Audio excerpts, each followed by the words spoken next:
We're ready to start on Chapter 3. And Chapter 3 is going to go through talking about ecology. So Section 3-1 is going to define what ecology actually is.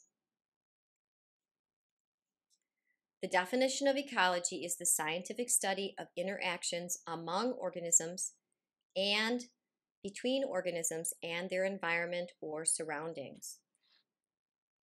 Now, the key here is going to be among and between organisms and their environment and surroundings. The word ecology is based on the Greek word oikos, meaning house, which is also the root word for economy. And one of the other things that you need to remember is, in science, we are putting words together. So ology means the study of. So eco or oikos meaning house. So that is where we can split up that particular word. The living world was perceived as a household with an economy in which each organism plays a role. And that's where they came up with the word ecology. Houses come in many sizes, from single cells to the entire planet, with the largest house being the biosphere. And we're going to go through different levels of organization from the very smallest to the very largest level.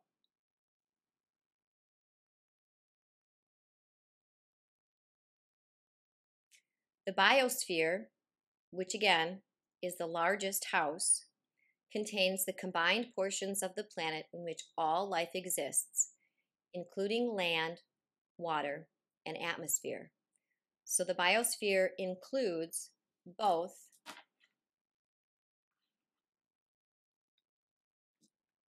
biotic and abiotic factors. So both living and all of the non-living factors are contained within the biosphere.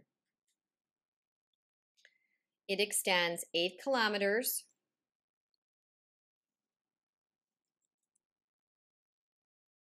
above and below the Earth's surface.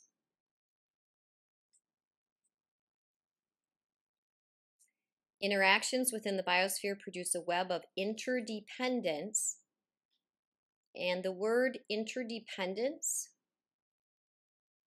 means that they depend on each other in order to survive. So once again, interdependence means the organisms and the environment need each other in order to survive. They can't survive on their own. The levels of organization, and once again it goes from something very small to very large. So the study of ecology ranges from the study of individual organisms, which are going to be the small side of the level, and then we move to populations, communities, ecosystems, biomes, and finally, once again, our largest house is going to be the biosphere.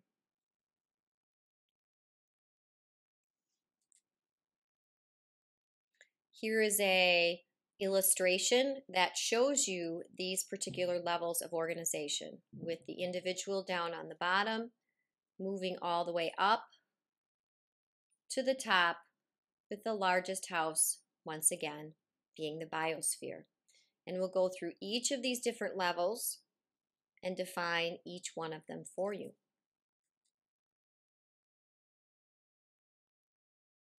So once again, to repeat myself one more time, the largest level is the biosphere.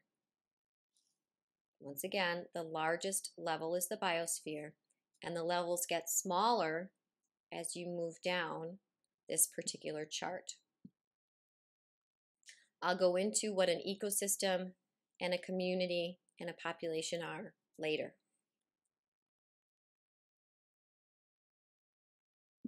The smallest level of organization is going to be molecules.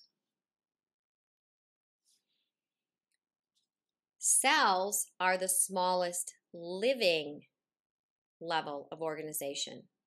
Molecules get even smaller, and we could say that they were groups of atoms put together to make molecules. Molecules are put together to make cells. Cells are put together to make tissues, organs, and organ systems, and these are put together to make an organism.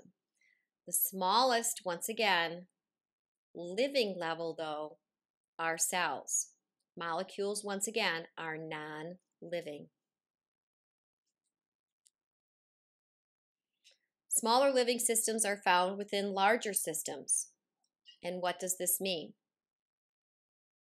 Molecular and cell biologists study the smallest of systems. So they use the tool like a microscope in order to study the very small systems.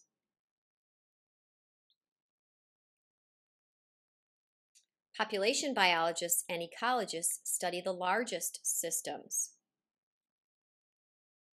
So once again, they're studying huge amounts, and it's not necessarily a human population. It can also be a population of animals, or they can study, as you can see from this picture here, an entire ecosystem. So we have people that study very small things, and then we move up to where people study very large things. The 5 levels of organization, and basically this is just defining what the levels are. The first level is species, and species is a group of similar organisms that can breed and produce fertile offspring. So that would be just an individual. That would be one group of the same. The key here, once again, is to produce fertile offspring.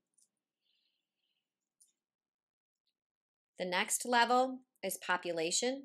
In population are groups of individuals that belong to the same species and live in the same area. The next level are communities. And what you need to remember about a community is a group of different populations that live together in a specific area. An ecosystem, and in an ecosystem, once again, we're having all of the living organisms along with now the non-living or physical environment. So when we get to ecosystem, we're adding the non-living portion to our definition. When we talk about species, populations, and communities, we're just focusing on the living components.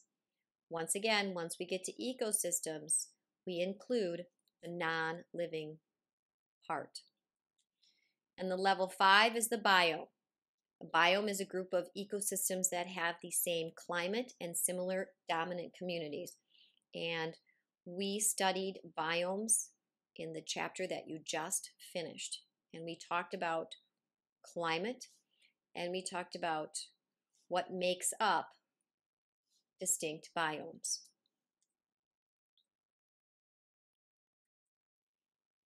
One thing that we're going to quickly review is the steps to the scientific method, but we're going to call them ecological methods.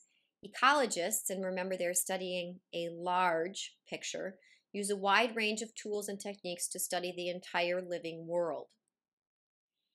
Scientists conduct modern ecological research using 3 basic approaches, and they observe, and if you remember from chapter 1, everything starts when we're doing some sort of scientific method or scientific experiment. We're starting with an observation. Then we do an experiment. And finally, we do a model. And I'll talk about what exactly a model is.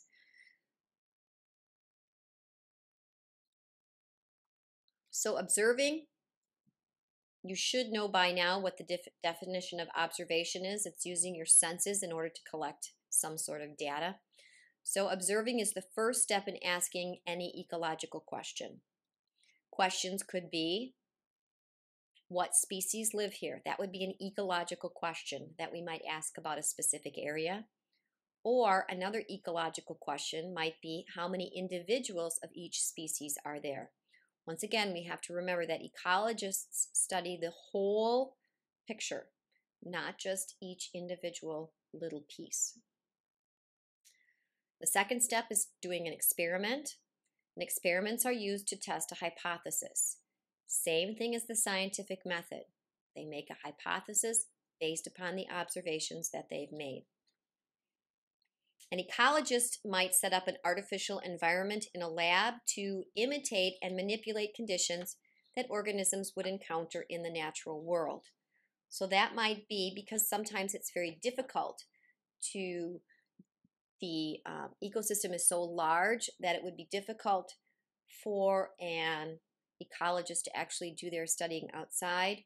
So they do some sort of simulation. And today they might use computers in order to simulate a specific event that might occur. Finally, the last step is modeling. Because many ecological phenomena occur over long periods of time, ecologists make models to gain insight into complex issues such as the effects of global warming on ecosystems.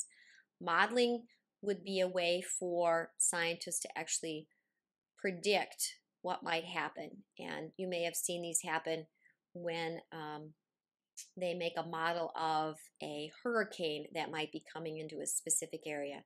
They're going to set up the track of the hurricane based upon the data that they've had. They might also, a lot of times weather patterns are something that are tracked. Some other things that are tracked by modeling might be earthquakes. Those are other things that they might set up models for to see if a certain earthquake hits this particular area, what the fallout might be from the earthquake. A model consists of a mathematical formula based on data collected through observation and experimentation to make predictions about the future. So the key to modeling is making a prediction about what might happen in the future. And there used to be a television show called Numbers, and in Numbers they would take all of this data, work the data into particular formulas to predict where the so-called criminal act might take place, and then they would beat that particular act to the punch. So that's what a model is. A model is something that's going to tell us what might happen in the future. And this concludes podcast 3-1.